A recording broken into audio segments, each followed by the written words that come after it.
अस्सलामुअलैकुम प्यारे दोस्तों। आज की इस वीडियो में हम आपको एक शहजादे का बहुत ही प्यारा किस्सा सुनाएंगे जिसको सुनकर आप भी हैरतज़दा रह जाएंगे कि किस तरह शहजादा सुनहरी परी की तलाश में निकला और जब उसे सुनहरी परी मिल गई तो नौकरानी ने किस तरह सुनहरी परी को मारकर खुद को सुनहरी परी बताकर शहजादे को धोखा दिया और शहजादे के महल में उसकी बीवी की हैसियत से रहने लगी। उसके बाद शहजादे ने उस धोखेबाज नौकरानी के साथ क्या किया, यह सब आप आज की इस वीडियो में जानेंगे, तो इस वीडियो को मुकम्मल देखते रहे। साथ ही इस वीडियो को लाइक और चैनल को सब्सक्राइब कर लें। किसी मुल्क में एक नेक दिल बादशाह हुकूमत करता था। वो अपनी रियाया का बहुत ख्याल रखता था। रियाया भी उससे बहुत प्यार करती थी। उसके पास अल्लाह का दिया हुआ सब कुछ था, मगर एक कमी थी जो उसे शिद्दत से महसूस होती थी, और वो कमी औलाद की थी। बादशाह हर वक्त परेशान रहता। वह उस गरीब आदमी से भी हसद करता जो किसी बेटे का बाप होता। वह कहता, ये माल और दौलत किस काम की जब संभालने वाला ही कोई नहीं। एक दिन जब वह खाने से फारिग होकर हुक्का पीने लगा तो किसी गहरी सोच में डूब गया। वजीर उसके करीब खड़ा था। वजीर ने जब बादशाह को सोच में मुब्तिला देखा तो उसने बादशाह को सैर के लिए चलने को कहा। वह उससे मशवरा करना चाहता था। बादशाह और वजीर बातें करते करते महल से बहुत दूर निकल गए। चलते चलते एक बड़ी सी वादी में दाखिल हुए और फिर एक जगह बैठ गए। वह अपने गिर्द फैले हुए खूबसूरत नज़ारों से लुत्फ अंदोज हो रहे थे और खुदा की कुदरत की तारीफ कर रहे थे। एकाएक उनके पांव तले जमीन कांपने लगी। साथ ही सायरन की सी आवाज सुनाई दी। फिर धम्म की आवाज फिजा में फैल गई। आवाज के साथ धुएं का बादल सा उठा और फट गया। उसमें से एक जादूगर बरामद हुआ और उनके सामने आ खड़ा हुआ। उस जादूगर की दाढ़ी सफेद थी और वह सर से पांव तक सब्ज लिबास पहने हुए था। सिर्फ पांव में जर्द रंग की नोकदार जूतियां थीं। बादशाह और उसका वजीर हैरान रह गए। वह इस तरह बैठे थे जैसे पत्थर के बुत हो। जादूगर होले होले चलकर उनके पास आया और मुसाफा करने के लिए हाथ बढ़ाया। अस्सलामु अलैकुम, उसने कहा। वालेकुम अस्सलाम, बादशाह और वजीर ने डरते डरते जवाब दिया। जादूगर ने पूछा, हुजूर ये बताइए कि आपने यहां आने की तकलीफ क्यों की? बादशाह ने जवाब दिया, अगर आप यह जानते हैं कि मैं बादशाह हूं तो फिर आप यह भी जानते होंगे कि मैं यहां क्यों आया हूं। जादूगर कुछ न बोला। उसने अपनी जेब में हाथ डाला और एक सेब निकालकर बादशाह को देते हुए बोला, ये सेब घर ले जाइए। इसको 2 हिस्सों में काटकर आधा खुद खाइए और आधा मल्लिका को खिला दीजिए। उसके बाद एक बार फिर जमीन लरजने लगी। सायरन सा बजा, जोर का धमाका हुआ और जादूगर धुएं के बादल में गायब हो गया। बादशाह और वजीर सकते के आलम में महल की तरफ रवाना हुए। महल में पहुंचकर बादशाह ने जादूगर की बात पर अमल किया। अल्लाह का करना ये हुआ कि अभी साल भी खत्म ना हुआ था कि अल्लाह ने उसको चांद सा बेटा अता किया। उस मौके पर जिस तरह जश्न मनाया गया और खुशियां मनाई गई, उनको लफ्जों में बयान करना मुश्किल है। बादशाह ने खजानों के मुंह खोल दिए। तमाम गरीबों मोहताज के घर भर दिए। सैकड़ों गुलाम आज़ाद कर दिए। दोस्तों और रिश्तेदारों की शानदार दावत की 4 दिन और 4 रातें खेल तमाशे होते रहे। नन्हा शहजादा नाजों से परवरिश पाने लगा। उसके लिए हर तरफ मोहब्बत थी, आराम था, ऐश था। जब वह 14 बरस का हो गया तो उसने बादशाह से कहा, बाबा जान, आपसे एक अर्जी है। मेरे दिल में एक तमन्ना है। बताइए, आपके दिल में कौन सी ख्वाहिश है? हम फौरन पूरी कर देंगे। बादशाह ने बड़ी मोहब्बत से कहा। शहजादे ने जवाब दिया, अब्बा हुजूर, मैं चाहता हूं कि मेरे लिए संगे मरमर का एक छोटा सा महल बनवाया जाए। उसमें 2 फव्वारे हों, उनमें से एक में मक्खन भरा हो और दूसरे में शहद। बादशाह ने उसी वक्त राजमजदूर मंगवाए और हुक्म दिया कि जल्द से जल्द एक ऐसा महल तामीर किया जाए। हुक्म की देर थी कि संगे मरमर का सफ़ेद महल तैयार हो गया। उसमें 2 फव्वारे भी बना दिए गए। उनमें से एक से मक्खन निकलता और दूसरे से शहद। शहजादा उन फव्वारा को देखता रहता। एक रोज शहजादा फव्वारा के करीब बैठा था कि एक बुढ़िया घड़ा लेकर महल में आई और मक्खन के फव्वारे पर झुककर घड़ा भरना चाहा। शहजादे को बेहद गुस्सा आया। उसने पत्थर उठाकर बुढ़िया की तरफ फेंका। पत्थर का लगना था कि घड़े के कई टुकड़े हो गए। बुढ़िया खामोश रही और उदासी से कदम उठाती हुई चली गई। दूसरे रोज वहीं बुढ़िया उसी तरह घड़ा लिए महल में दाखिल हुई और शहद वाले फव्वारे से घड़ा भरने के लिए झुकी। शहजादे ने फिर एक पत्थर घुमाकर बुढ़िया के घड़े पर मारा। घड़ा टूटकर चकनाचूर हो गया। बुढ़िया ने एक लफ्ज ना कहा और जिधर से आई थी उधर ही वापस चली गई। तीसरे दिन बुढ़िया फिर आई। शहजादे ने उस रोज भी उसके साथ वही किया जो पहले किया था, लेकिन आज बुढ़िया खामोश नहीं रही। महल से निकलते हुए उसने शहजादे को बद्दुआ दी, ऐ शहजादे, खुदा करे तुझे 3 सुनहरी परियां कभी चैन न लेने दे। बुढ़िया का यह कहना था कि बादशाह के प्यारे और इकलौते बेटे ने खामोशी इख्तियार कर ली। वह हर वक्त थका थका रहता, बेदिली से खाता पीता, आखिर सूख कर कांटा हो गया। बादशाह के होश उड़ गए। उसने दूर दूर से बड़े बड़े हकीम तबीब और सयाने बुलाए और उनसे दरियाफ्त किया कि शहजादे को क्या बीमारी है। ये लोग लाख सोचते कोशिश करते, लेकिन शहजादे के दुख का सबब ना मालूम कर सके। एक रोज शहजादे ने बादशाह को बताया कि उसका इलाज किसी भी तबीब या हकीम के पास नहीं है। उस पर बादशाह ने बेताब होकर कहा, बेटे, मुझे सिर्फ इतना बता दे कि तुझे क्या दुख है। मैं तेरे लिए क्या कर सकता हूं? मैं तेरे लिए क्या कर सकता हूं? मैं तेरे लिए क्या कर सकता हूं? ये कहकर बादशाह झारो कतार रोने लगा और कहने लगा, मैं तेरी वजह से बेहद घमज़दा हूं, मेरा दिल टुकड़े टुकड़े हो रहा है। इस पर शहजादे का दिल भर आया और उसने भराई हुई आवाज में कहा, प्यारे अब्बा जान, मेरा गम अजीबो गरीब है। मुझे 3 सुनहरी परियां चाहिए, जिन्हें मैंने कभी नहीं देखा, सिर्फ उनके बारे में सुना है। मैं उनको हासिल करूंगा, वरना जान दे दूंगा। यह सुनकर बादशाह की परेशानी और बढ़ गई। उसे खौफ था कि उसका प्यारा बेटा परियों की तलाश में उससे जुदा हो जाएगा। उसने बेटे को समझाया कि तुम मेरी आंखों का नूर और कलेजे की ठंडक हो, मुझसे जुदा ना हो और परियों का ख्याल दिल से निकाल दो। लेकिन शहजादा न माना। उसकी तबीयत पहले से भी ज्यादा गिरी गिरी रहने लगी। चेहरा जर्द और आंखें मुरझा गईं। अब वह सारा दिन चुपचाप पलंग पर लेटा रहता। उसकी हालत देखकर बादशाह की अपनी हालत बिगड़ने लगी। आखिर सोच सोच कर उसने फैसला किया कि बेटे को घुल घुल कर मरने से बचाए और परियों की तलाश में जाने दे। हो सकता है वह अपने मकसद में कामयाब हो जाए। बादशाह ने दिल पर पत्थर रखकर शहजादे को सफर पर रवाना होने की इजाजत दे दी। उसने जल्दी जल्दी जरूरत की चीजें बांधी, कुछ हीरे जवाहरात साथ लिए और खुशी खुशी रवाना हो गया। वह कई दिन कई रातें सफर करता रहा। रास्ते में कई पहाड़ कई वादियां आईं। दिन भर सफर करता और शाम ढलते ही कहीं पड़ाव डाल देता। इसी तरह चलते चलते एक दिन एक मैदान में जा निकला। इस मैदान में शहजादे का सामना एक देवनी से हुआ। यह देवनी बहुत बड़ी और बहुत खौफनाक थी। उसका एक पैर एक पहाड़ पर था तो दूसरा पैर दूसरे पहाड़ पर। जब वह सांस लेती तो जोर का झक्कड़ चलने लगता। शहजादे ने बड़े अदब से कहा, परी भी सलाम अर्ज करता हूं। कैसे मिजाज है? देवनी ने जवाब दिया, जीते रहो। अच्छी हूं। उसकी आवाज से पहाड़ हिलने लगे। फिर उसने कहा, हैरत है कि तुम मेरे साथ इतनी तमीज से बात करते हो। तुम्हारी उम्र के लड़कों को तो बात भी करने नहीं आती। अच्छा बच्चे, ये बताओ कि तुम कहां जा रहे हो? शहजादे ने सर्द आह भरकर कहा, बड़ी भी मैं एक मुसीबत में मैं उलझा हुआ हूं। देवनी ने उसका हौसला बढ़ाते हुए कहा, बताओ तो सही, कौन सी ऐसी मुसीबत है? शायद मैं तुम्हारी मदद कर सकूं। शहजादे ने उदास होकर सर झुका लिया। फिर आहिस्ता से बोला, बड़ी भी, मैं 3 सुनहरी परियों की तलाश में निकला। उनके बगैर मेरा जीना मुहाल है। उनके लिए मैंने महल छोड़ा, आराम छोड़ा, प्यार करने वाले माँ बाप छोड़े। मैं बेहद गमगीन हूं। यह तो बहुत मुश्किल काम है। देवनी ने सर हिलाते हुए कहा, मैं परिस्तान के रास्ते पर पहरेदार रही हूं, लेकिन मैं भी नहीं जानती वह सुनहरी परियां कहाँ हैं। मेरे 40 बेटे हैं जो उस मुल्क में घूमते फिरते हैं। वह शायद कुछ बता सके। आज रात तुम यहीं ठहरो, शाम को वह वापस आएंगे तो अपनी बात उनसे कहना। शहजादा देवनी के 40 बेटों का इंतजार करने लगा। जब सूरज ने अपनी रोशनी समेट ली और रात ने डेरा डालना शुरू किया तो देवनी ने अपनी उंगली उठाई और शहजादे की पुश्त को छुआ। शहजादा उसी वक्त पानी का घड़ा बन गया। देवनी के 40 बेटे वादी में वापस आए तो शहजादा घड़े की शक्ल में देवनी के पास ही पड़ा हुआ था। देवनी का बड़ा बेटा, बू आदम, बू हमें इंसान की बू आ रही है। फिर वह हर तरफ आदमी को तलाश करने लगे। उन्होंने पहाड़ों, ढलान और वादियों में खोज लगाया, मगर इंसान न मिला। थक हार कर बैठ गए और खाना खाने लगे। जब खूब पेट भर गया और तसल्ली से एक तरफ बैठ गए तो मां ने आहिस्ता से पूछा, बेटा, अगर मैं तुमसे कहूं कि तुम्हारा एक भाई और भी है और वह इंसान है तो क्या करोगे? बड़े बेटे ने जवाब दिया, अगर वह हमारा भाई है तो हम उसको प्यार करेंगे और उसकी हिफाजत करेंगे। दूसरे 39 भाइयों ने भी एक आवाज होकर कहा, बिल्कुल बिल्कुल बड़ा भाई, ठीक कहता है, हम उसको प्यार करेंगे।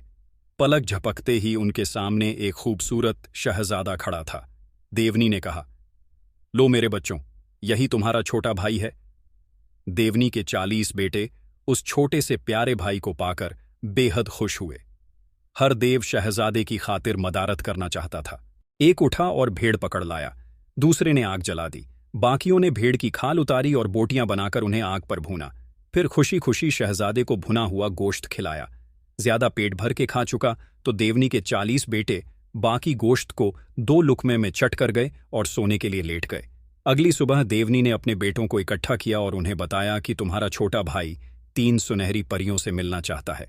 बेटों ने अफसोस से सर हिलाते हुए जवाब दिया, ये तो हम भी नहीं जानते कि वह 3 सुनहरी परियां कहाँ रहती हैं, लेकिन इतना कर सकते हैं कि अपने भाई को खाला जान के पास ले जाएं, शायद वह कुछ बता सके। देवनी ने कहा, अच्छा बेटा, इसको खाला के पास ले जाओ, उससे कहना कि इसकी हर मुमकिन मदद करे। मां से इजाजत लेकर 40 देव शहजादे को उन पहाड़ों पर ले गए जहां उनकी खाला रहती थी। उन्होंने खाला को शहजादे के दुख का किस्सा सुनाया और कहा कि किसी तरह इसे सुनहरी परियों तक पहुंचा दो। खाला ने मजबूरी जाहिर करते हुए कहा, बेटा, मैं भी नहीं जानती कि 3 सुनहरी परियां कहाँ होती हैं। ये आज मेरे पास ठहरे, शाम को मेरे 60 बेटे आएंगे, और शायद इसकी मदद कर सके, लेकिन पहले मैं इस लड़के को कहीं छुपा दूं, वरना मेरे बेटे इसे हड़प कर जाएंगे। यह कहकर देवनी खाला ने शहजादे के माथे को उंगली से छुआ। शहजादा एकदम गिलास बन गया। देवनी के 40 बेटे मुतमिन होकर अपने घर चले गए। शाम को देवनी खाला के 60 बेटे घर लौटे तो चिल्लाने लगे, आदम बू, हमें इंसान के गोश्त की बू आ रही है, हमें इंसान के गोश्त की बू आ रही है। देवनी ने कहा, शायद तुम्हें भूख लगी है, खाना तैयार है, आराम से बैठो और खाओ। सारे देव दस्तरख्वान पर बैठ गए और मजे मजे से खाना खाने लगे। देवनी ने गिलास को उंगली से बजाया। उसी वक्त शहजादा अपनी असली शक्ल में आ गया। 60 बेटे खूबसूरत शहजादे को देखकर बहुत खुश हुए और उसे पास बिठाकर खाना खिलाने लगे। खा पीकर सैर हो गए तो बिस्तरों पर लेटकर सो गए। सुबह हुई तो देवनी ने अपने बेटों को बताया कि शहजादा सुनहरी परियों से मिलना चाहता है और उनके बगैर जिंदा नहीं रह सकता। अफसोस अम्मीजान, सारे देव इकट्ठे बोले, हम सुनहरी परियों के बारे में कुछ नहीं जानते कि वह कहाँ रहती हैं, लेकिन हम शहजादे को बड़ी खाला के पास ले जाते हैं। वह बड़ी अक्लमंद है, इसकी मदद जरूर करेंगी। देवनी ने कहा, तुमने ठीक कहा, इसको बड़ी खाला के पास ले जाओ। उनको बताना कि 61वां बेटा है, इसे भी अपना ही बेटा समझे और मेहरबानी से पेश आए। देवनी खाला के 60 बेटे शहजादे को साथ लेकर उस पहाड़ पर गए जहां उनकी बड़ी खाला रहती थी। बड़ी खाला ने बड़ी मोहब्बत से शहजादे का इस्तकबाल किया और उसकी दर्द भरी कहानी सुनी, लेकिन वह भी नहीं जानती थी कि 3 सुनहरी परियां कहाँ रहती हैं। फिर भी उसने शहजादे को तसल्ली दी, बेटा, उम्मीद का दामन न छोड़ो, आज की रात यहीं ठहरो, शाम को मेरे 90 बेटे वापस आएंगे, उनसे परियों का पता पूछूंगी, शायद वह जानते हों। ये कह देवनी ने अपने भांजों को रुखसत किया। वह सलाम करके चले गए। जब दिन की रोशनी अंधेरे में बदलने लगी तो देवनी ने शहजादे के माथे को उंगली से छुआ। शहजादा झाड़ू बन गया। थोड़ी देर बाद देवनी के 90 बेटे आ गए और आते ही आदम है, आदम है पुकारने लगे। मां ने झटपट खाना तैयार किया और उन्हें खिलाया। जब वह खा पी चुके तो देवनी ने पूछा, अगर तुम्हें कोई छोटा सा भाई मिल जाए तो क्या उसे भी खा जाओगे? हरगिज नहीं, क्या कोई अपने भाई को भी खाता है? 90 के 90 भाई एक साथ चीखने लगे। मां ने कहा, अच्छा कसम खाओ कि तुम उसको कुछ नहीं कहोगे। सबने फौरन कसम खाई। मां ने झाड़ू पर हाथ मारा तो शहजादा फौरन झाड़ू से इंसान बन गया। देवों को मां से किया हुआ वादा याद था। उन्होंने शहजादे को अपने पास बिठा लिया ताकि वह भी खाना खा ले। वो प्यार से शहजादे का पूछ रहे थे। शहजादे ने लंबी सांस भरकर जवाब दिया, मैं बीमार नहीं मगर खुश भी नहीं। मेरी मुसीबत यह है कि मैं 3 सुनहरी परियों से मिलना चाहता हूं। देवनी ने कहा, लो, अपने भाई की मदद करो। तुम में से कौन बताएगा कि 3 सुनहरी परियां कहाँ रहती हैं? अम्मी जान, मैं जानता हूं, 90 भाइयों में से सबसे छोटे ने खड़े होते हुए कहा। दूसरे दिन सुबह सवेरे देवनी का सबसे छोटा बेटा और शहजादा अपने मंजिल की तरफ रवाना हो गए। वह 2 घंटे तक चलते रहे। फिर देव ने शहजादे से कहा, भाई, हम बहुत जल्द एक बाग में पहुंच जाएंगे। बाग में एक फव्वारा चल रहा होगा, उस फव्वारे ही में 3 सुनहरी परियां रहती हैं। फव्वारे पर जाकर मैं तुम्हें आंखें बंद करने के लिए कहूंगा, आंखें बंद कर देना। फिर मैं कहूंगा, आंखें खोल दो, फिर खोल देना। जो ही तुम आंखें खोलोगे तुम्हारे दिल की मुराद पूरी हो जाएगी। चलते चलते चलते रास्ता बहुत चौड़ा हो गया और फिर वह एक बहुत बड़े बाग में जाकर खत्म हुआ। बाग के दरमियान में फव्वारा चल रहा था। चांदी जैसे पानी की बूंदें उड़कर तालाब में गिर रही थीं। यहां शहजादा और देव दोनों चुपचाप खड़े हो गए। थोड़ी देर बाद देव ने कहा, आंखें बंद कर लो। शहजादे ने फौरन आंखें बंद कर लीं और यूं ही कुछ देर खड़ा रहा। फिर देव ने आवाज दी, आंखें खोल दो। शहजादे ने आंखें खोल ली। तालाब के पानी में 3 संतरे डुबकियां लगा लगा कर नहा रहे थे। उसने फौरन पानी में हाथ डाला और तीनों संतरे निकालकर अपनी जेब में रख लिए। देव बोला, भाई, अब सब काम ठीक हो जाएंगे। बस एक बात याद रखना, जब भी तुम इन संतरों को छीलने लगो तो ख्याल रखना कि तुम्हारे आसपास पानी जरूर हो। शहजादे ने देव का बहुत बहुत बहुत बहुत शुक्रिया अदा किया और वादा किया कि वह उसकी हिदायत के मुताबिक काम करेगा। फिर दोनों एक दूसरे को खुदा हाफिज कहकर जुदा हो गए। देव जिस रास्ते से आया था उसी रास्ते से वापस चला गया। शहजादा बाग में से होता हुआ दूसरी तरफ निकल गया। वहां एक सड़क थी, वो उस पर चल दिया। ये सड़क पहाड़ी पर से गुजरती थी। पहाड़ी को पार किया तो एक रेगिस्तान। वह शहजादा तपती हुई रेत पर 1 घंटे से ज्यादा चलता रहा। प्यास लगी तो उसे 3 संतरों का ख्याल आया। ऐसे गर्म खुश्क रेगिस्तान में रस भरे संतरों से बेहतर कोई चीज नहीं हो सकती।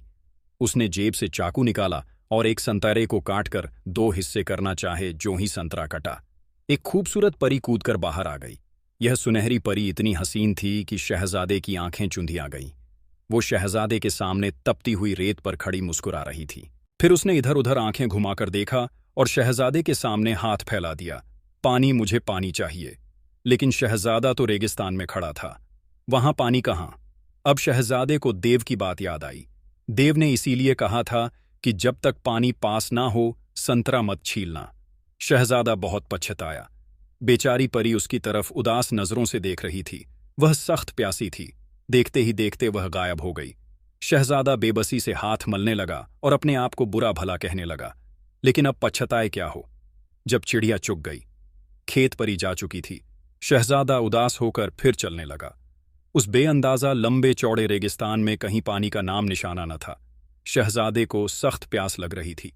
जब जान लबों पर आ गई तो उसको दूसरे संतरे का ख्याल आया।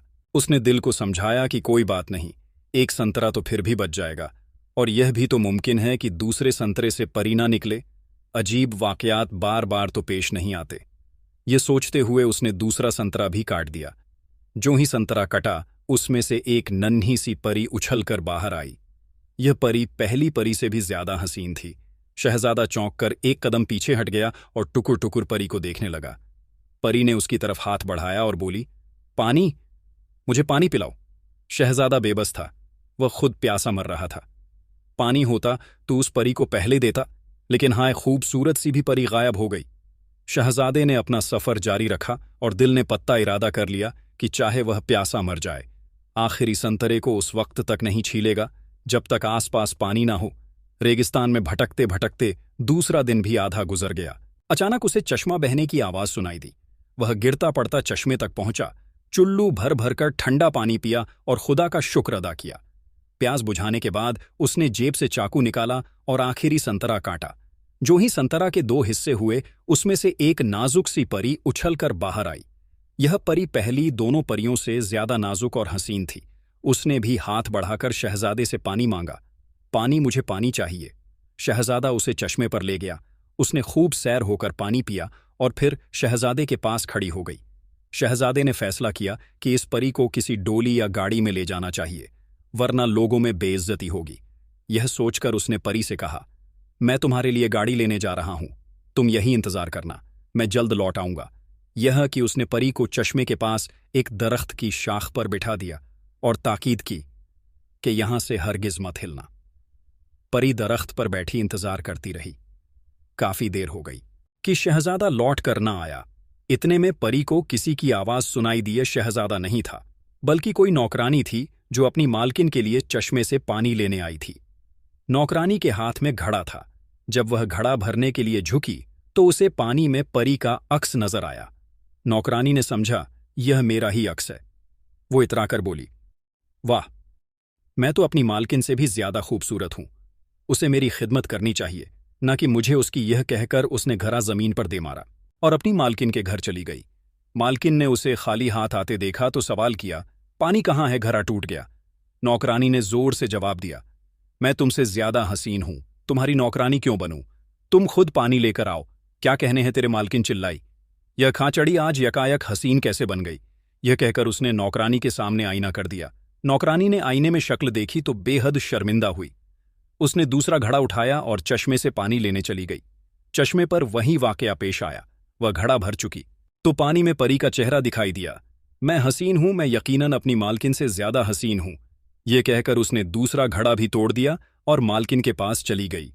मालकिन ने पूछा, पानी कहाँ है और दूसरे घड़े का क्या हुआ? नौकरानी ने गुरूर से कहा, तुम्हें मेरा पानी भरना चाहिए। मैं तुमसे ज्यादा हसीन हूं, मैं तुम्हारी खिदमत क्यों करूं? वह मेरा ख्याल है तुम पागल हो गई हो। एक बार आईना फिर से देखो, मालकिन ने कहा। आईना देखकर नौकरानी फिर शर्मिंदा हुई और तीसरी बार पानी भरने चश्मे पर चली गई। इस दफा भी उसे पानी में वही हसीन चेहरा दिखाई दिया। अब वह तीसरा घड़ा तोड़ने ही वाली थी कि दरख्त पर बैठी सुनहरी परी ने कहा, नाना, अब घड़ा मत तोड़ना पानी में, तुम्हें मेरा चेहरा नजर आता है। दोबारा झांप कर देखो। लेकिन नौकरानी ने पानी में देखने के बजाय ऊपर दरख्त की तरफ देखा। उसकी निगाह खूबसूरत परी पर पड़ी। वह जल्दी से दरख्त पर चढ़ गई। उसके दिल में खोट थी। उसने बड़ी नरमी से कहा, नन्ही परी, तुम थकी हुई लगती हो, आओ मेरे जानों पर सर रखकर थोड़ी देर आराम कर लो। ये कहा और सुनहरी परी का खूबसूरत सर अपनी गोद में रख लिया। जब परी बातें करती हुई उसकी गोद में सो गई तो नौकरानी ने अपनी जेब में से सुई निकाली और परी के माथे में चुभो दी। सुई चुभते ही नन्ही परी एक छोटा सा परिंदा बन गई और उड़कर दूर चली गई। नौकरानी दरख्त पर बैठी रही। जब शहजादा गाड़ी लेकर वापस आया तो नौकरानी सुनहरी परी की जगह बैठी थी। शहजादा उसे देखकर हैरान रह गया। बोला, यह तुम्हें क्या हो गया? नौकरानी ने गुस्से से कहा, हाँ, अब तो तुम यही कहोगे, मुझे तने तन्हा दरख्त पर छोड़ गए, दिन भर गायब रहे। अब पूछते हो क्या हुआ? धूप बहुत तेज थी और कीड़े मकोड़ों ने काट काट कर मुझे बेहाल कर दिया। मैं अपने हाथ पांव सुकड़े बैठी रही। फिर ये हुआ। मेरे साथ शहजादा बेहद शर्मिंदा हुआ। उसने नौकरानी से माफी मांगी और उसे गाड़ी में बिठाकर अपने बाप के महल में ले गया। महल में शहजादे और उसकी दुल्हन के इस्तकबाल की जबरदस्त तैयारियां की गई थीं। हर शख्स खुश था कि उनका महबूब शहजादा परी को ले ही आया। लेकिन जब उन्होंने नौकरानी को देखा तो बहुत हैरत हुई। जैसा सुना था वैसी वह हरगिज ना थी।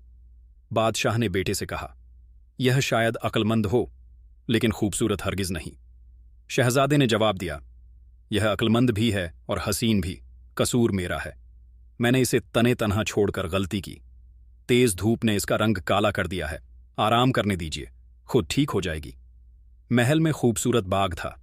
एक दिन बाग का माली पौधों की देखभाल कर रहा था कि एक सुनहरी परिंदा उड़ता हुआ आया और उसके कंधे पर बैठ गया। माली ने खुश होकर कहा, नन्ही चिड़िया, मैं तुम्हारी क्या खिदमत कर सकता हूं? सुनहरी चिड़िया ने जवाब दिया, बड़े मियाँ, मैं यह मालूम करना चाहती हूं कि इस वक्त शहजादा क्या कर रहा है। माली ने कहा, नन्ही चिड़िया, मैं अच्छी तरह तो नहीं जानता कि शहजादा क्या कर रहा होगा। हाँ, इतना जानता हूं कि वह किसी को दुख नहीं दे रहा होगा।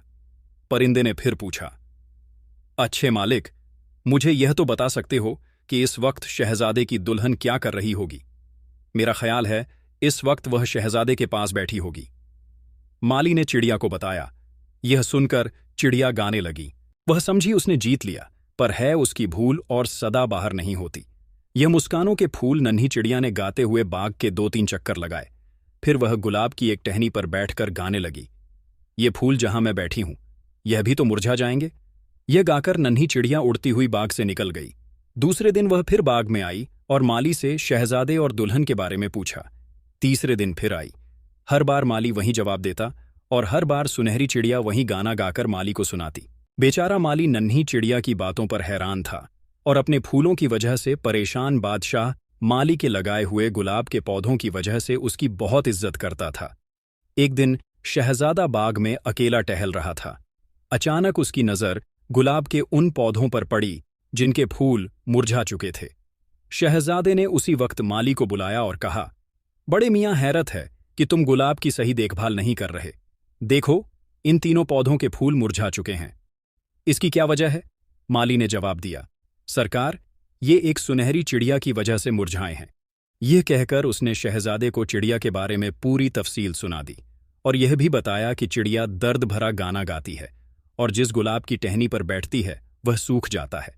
शहजादे ने माली को हुक्म दिया कि बाग में एक फंदा लगाओ और जब चिड़िया आए तो उसे पकड़कर मेरे सामने पेश करो। माली ने शहजादे के हुक्म पर दरख्त की टहनी पर फंदा लगा दिया। अगले रोज सुनहरी चिड़िया फिर आई। ज्यों ही वह टहनी पर बैठी फंदा बंद हो गया और चिड़िया उसमें फंस गई। माली चिड़िया को पकड़कर शहजादे के पास ले गया। शहजादे ने चिड़िया को पिंजरे में बंद कर दिया। शहजादे की दुल्हन ने जब उस नन्ही चिड़िया को देखा तो उसे शक हुआ कि हो ना हो यह वही सुनहरी परी है जिसकी उसने सुई चुभोई थी। उसको फिक्र हुई कि उसका भेद खुल जाएगा। वह उस नई मुसीबत से छुटकारा पाने के लिए गौर करने लगी। आखिर उसने फैसला किया कि वह झूठ मूठ बीमार पड़ जाएगी और कहेगी कि उसकी तकलीफ नन्ही चिड़िया का कलेजा खाकर ही दूर होगी। इस मकसद के लिए उसे तबीब को रिश्वत भी देना होगी ताकि वह वही इलाज बताए जो वह चाहती है। खूब सोच समझकर उसने महल के तबीब के लिए कीमती तोहफे तैयार किए और उनसे कहा कि अगर मैं अपने मकसद में कामयाब हो गई तो तुम्हें मालामाल कर दूंगी। सब इंतजाम मुकम्मल करके मक्कार नौकरानी पलंग पर लेट गई और शहजादे को आता देख आंख बंद करके कराहने लगी। शहजादे ने अपनी दुल्हन को यूं तड़पते देखा तो घबराकर बोला, मेरी दुल्हन को क्या तकलीफ है? हाय हाय, तबीब को बुलाओ। नौकरानी ने कराहते हुए कहा, मुझे लगता है जैसे मेरा आखिरी वक्त आ गया है। तबीब को फौरन बुलाया गया। उन्होंने शहजादे की दुल्हन को बेचैनी से करवटें बदलते देखा तो सर जोड़कर बैठ गए। आखिरकार उन्होंने शहजादे को बताया कि दुल्हन को एक खास किस्म के परिंदे की कलेजी खिलाई जाए तो उसका रोग दूर हो जाएगा, वरना बचना मुश्किल है। सबसे बड़े तबीब ने दाढ़ी खुजाते हुए कहा, मैंने आज सुबह इस किस्म का परिंदा शाही बाग में उड़ते हुए देखा है। मेरा ख्याल है वह परिंदा तो मेरे पिंजरे में है। यह कहकर शहजादे ने गुलाम को पिंजरा लाने के लिए कहा। गुलाम पिंजरा लेकर आया। रर तो सुनहरी चिड़िया को देखकर नौकरानी का दिल जोर जोर से धड़कने लगा। हाँ, यही वह परिंदा है। बड़े तबीब ने जल्दी से कहा, इस परिंदे का गोश्त खाने से शहजादी का मर्ज दूर हो जाएगा। यह कहकर तबीब कमरे से बाहर निकल गए। शहजादे ने गुलाम से कहा कि सुनहरी चिड़िया को ज़िबाह करके इसकी कलेजी भून लाओ। जब गुलाम चिड़िया की कलेजी भून कर लाया तो शहजादे ने अपने हाथों से दुल्हन को खिलाई। वह एकदम उठकर खड़ी हो गई, जैसे उसे कोई दुख दर्द न था। जब चिड़िया को ज़िबाह करके उसके पर नोचे जा रहे थे तो एक पर उड़कर दूर जा गिरा। उस पर किसी की नजर न पड़ी। बाकी परों को समेटकर कुरे के डिब्बे में डाल दिया गया। जिंदगी फिर पहले की तरह गुजरने लगी। शहजादे को अब भी उम्मीद थी कि उसकी दुल्हन की मोहिनी सूरत वापस आ जाएगी और वह पहले की तरह हसीन परी बन जाएगी। लेकिन दुल्हन का चेहरा तो क्या हसीन होता, आदतें भी खराब होती गई। वह बेहद मगरूर और नकचड़ी होती गई जा रही थी। एक दिन एक बुढ़िया को, जो महल में काम धंधा करने आती थी, सुनहरी चिड़िया का गिरा हुआ पर उसको मिल गया। यह बेहद खूबसूरत था। बुढ़िया ने उसे अपने गिरेबान में रख लिया और घर ले गई। घर ले जाकर उसने पर को दीवार में गाड़ दिया ताकि वह चलती फिरती उस नाजुक और खूबसूरत पर को देखती रहे। एक दिन बुढ़िया महल में काम करने गई हुई थी कि हवा के झोंके से यह पर दीवार से गिर गया और गिरते ही उस खूबसूरत परी में बदल गया जिसको शहजादा दरख्त पर इंतजार करता छोड़ आया था। परी चुपके से उठी और कमरे में बिखरी हुई चीजों को ठीक करने लगी। फिर उसने खाना पकाया। खाना तैयार हो गया तो उसे दस्तर रखवान पर लगाकर दोबारा पर बन गई और दीवार के सुराख में जा बैठी। शाम को बुढ़िया थकी हारी घर लौटी तो सीधी चूल्हे के पास गई। वह खाना तैयार करना चाहती थी। देगची का ढकना उठाया तो खाना तैयार पड़ा था। दस्तरख्वान बिछा हुआ था। बुढ़िया ने कमरे में चारों तरफ देखा। हर चीज करीने से रखी हुई थी। कमरा भी साफ सुथरा था। बुढ़िया बड़ी हैरान हुई। यह काम किसने किया है? वह सोचने लगी। दूसरे रोज बुढ़िया की हैरत में और इजाफा हुआ। महल से वापसी पर उसने देखा कि कल की तरह फिर हर शय ठिकाने पर रखी हुई है। खाना तैयार पड़ा है, लेकिन घर में कोई नहीं है। बुढ़िया ने बड़बड़ाते हुए कहा, मैं इस मामले की तह तक पहुंचूंगी। अगली सुबह वह रोज की तरह तैयार हुई और कमरे से बाहर निकल गई। लेकिन महल को जाने के बजाय वह बाहर छुपकर खड़ी हो गई। वह 1 घंटा इंतजार करती रही, लेकिन कोई नहीं आया। फिर अचानक उसे अंदर से मध्यम मध्यम आवाजें आती सुनाई दी। उसने कान दरवाजे पर रख दिया। हाँ, सचमुच कोई कमरे में चल फिर रहा था। बुढ़िया ने एक आंख दरवाजे की दराज पर रख दी और दूसरी आंख मींच कर अंदर देखा। कमरे में एक नौजवान लड़की, जिसका चेहरा चांद से भी ज्यादा हसीन था, झाड़ पोंछ कर रही थी। बुढ़िया दरवाजा खोलकर कमरे में चली गई और लड़की से पूछा, बेटी तुम कौन हो? लड़की ने अपने आप को छुड़ाने की कोशिश की, लेकिन बुढ़िया ने उसे पकड़कर अपने पास बिठा लिया। बेटी तुम कौन हो और कहां से आई हो? लड़की को नौकरानी का जुर्म याद आ गया। वह हिचकियां ले लेकर रोने लगी। बुढ़िया ने लड़की को अपनी बाहों में ले लिया और सर चूमकर और दोबारा पूछा। अब लड़की ने तमाम कहानी कह सुनाई। जब बुढ़िया को मक्कार नौकरानी की चालाकियां का पता चला तो उसने इरादा किया कि वह शहजादे के सामने यह राज फाश कर देगी ताकि उसको असल हकीकत का इल्म हो जाए। उसने लड़की को हौसला दिया, ना रो मेरी बच्ची, सब ठीक हो जाएगा। बुढ़िया उसी वक्त महल में गई और शहजादे से कहा कि मैं आपसे अलहदगी में कुछ बातें करना चाहती हूं। मेहरबानी करके मेरे गरीब खाने पर तशरीफ ले चले। शहजादे ने बुढ़िया की दरख्वास्त को खुशी से मंजूर कर लिया। बुढ़िया शहजादे को लेकर घर पहुंची तो रात का खाना तैयार था। दोनों ने मिलकर खाया। इसके बाद शरबत पिया जाना था। अब शरबत के ग्लास कौन लेकर आए और सुनहरी परी के सिवाय यह काम कौन कर सकता था? जब शहजादे ने सुनहरी परी को देखा तो लड़खड़ा गया। उसे यूं लगा जैसे कमरा उसके गिर्द घूम रहा है या वह खला में उड़ता हुआ जमीन पर गिरने ही वाला है। ये लड़की कौन है? उसने बड़ी मुश्किल से बुढ़िया से पूछा। बुढ़िया ने जवाब दिया, शहजादे साहब, यही आपकी असली बीवी है। लेकिन यह यहां कैसे आ गई? शहजादे की हैरत खुशी में बदल कर रह गई थी। बुढ़िया ने शहजादे को नौकरानी की चालाकी की दास्तान हर्फ बा हर्फ सुना दी। शहजादे को यूं लगा जैसे वह खुशी से दीवाना हो जाएगा। वह उसी वक्त परी को लेकर महल में गया और माँ बाप कुछ सारी कहानी सुनाई। महल में शानदार जश्न मनाया गया जो 3 दिन और 3 रातें जारी रहा। मक्कार नौकरानी को मौत के घाट उतार दिया गया ताकि वह जिंदा रहकर अपने मकरों फरेब से औरों को परेशान न करें। शहजादा अपनी सुनहरी परी के साथ खुशी खुशी रहने लगा। तो यह प्यारे दोस्तों, ये थी हमारी आज की कहानी। आपको कहानी कैसी लगी कमेंट बॉक्स में ज़रूर बताएं और वीडियो को लाइक करके चैनल को सब्सक्राइब ज़रूर कर लें। मिलते हैं किसी नई वीडियो में। शुक्रिया। अल्लाह हाफिज़।